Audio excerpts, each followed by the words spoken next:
For the first time in Bobby Jindal's tenure as governor, his national political ambition has worked to the benefit of people who have not been maximum contributors to his political campaigns.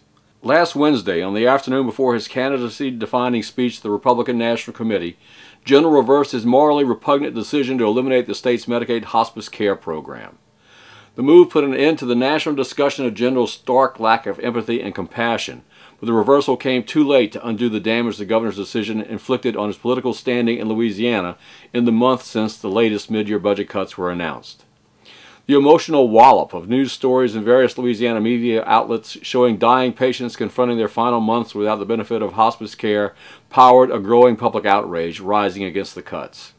A candlelight vigil against the hospice cuts was scheduled to take place at 4 p.m. on Wednesday. It promised to deliver further blows against the governor's already diminished credibility as a trusted leader of the state. The always politically calculating Jindal had remained unmoved by the in-state outcry, if he noticed it at all. The rising tide of criticism of the cuts included editorials, letters to the editor, print and broadcast news stories, and complaints from legislators about the stark cruelty of the cuts. But with his own handlers feverishly trying to focus national media attention on his Thursday RNC speech, the Medicaid hospice cuts began to get national attention as well. Jindal's callous indifference to the poor was beginning to rain on his national political parade, and so he acted on Wednesday afternoon to short-circuit the cycle by caving on the cuts. The reversal was typical Jindal. His cold-hearted decision was reversed, but he didn't have the courage or the decency to admit his error publicly. Instead, he had DHH Secretary Bruce Greenstein issue a press release just before the candlelight vigil was set to begin.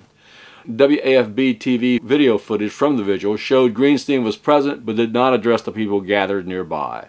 Clearly, this was a political move because the statement from Greenstein announcing the funding restoration was filled with gibberish. First, there was the declaration that some unspecified federal grant money had been found to fund the program for some unspecified time.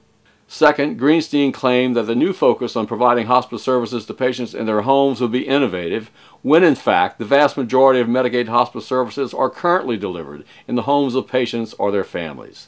It was Jindal's own decision to end Medicaid hospice that would have sent dying Medicaid patients into hospitals to get care.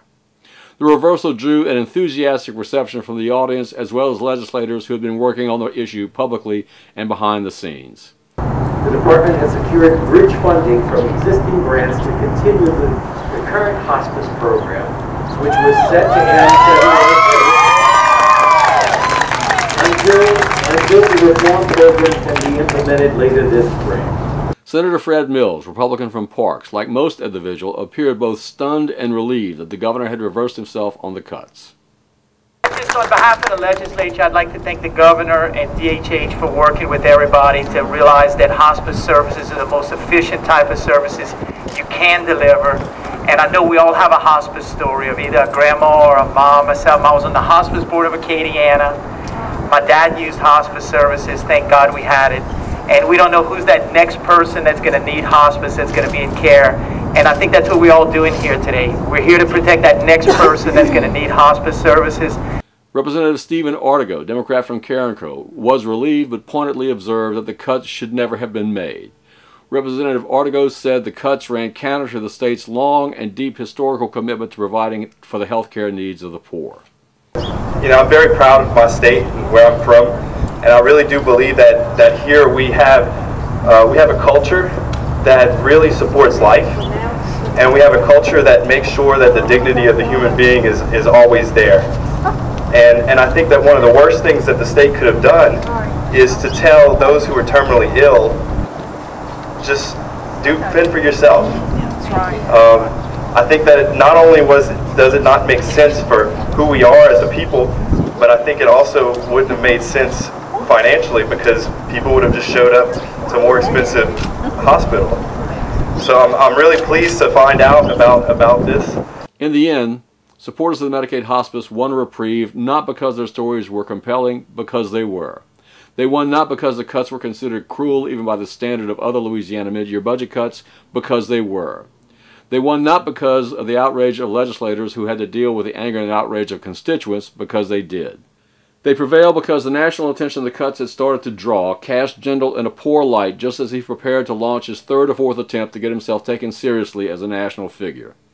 The reversal of the hospice cuts has shown that while Jindal still has no empathy, the way to get him to govern in a way resembling someone with a conscience is to threaten to harm his national political ambition.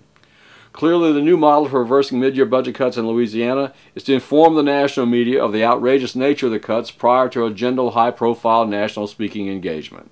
Those seeking to restore cuts to battered women's shelters, behavioral health services for preschoolers, higher education, and others need to start looking at the calendar of the Republican Governors Association to see where Jindal will next speak. Louisiana only matters to our governor when we inconveniently intrude on his presidential ambitions.